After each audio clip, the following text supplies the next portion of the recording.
అయిన యేసుక్రీస్తు. దేవుణ్ణే వెతుకు, ఎందుకంటే నీ ఉనికికి కారణం ఆయన.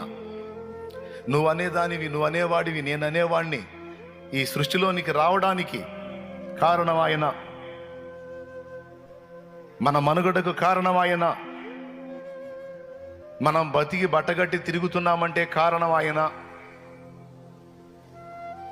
ఉచ్ఛ్వాస నిశ్వాసాలు, ఎగశ్వాస దిగశ్వాస అంటారే, అవి పీలుస్తూ వదులుతున్నాం అంటే దయ ఆయనది.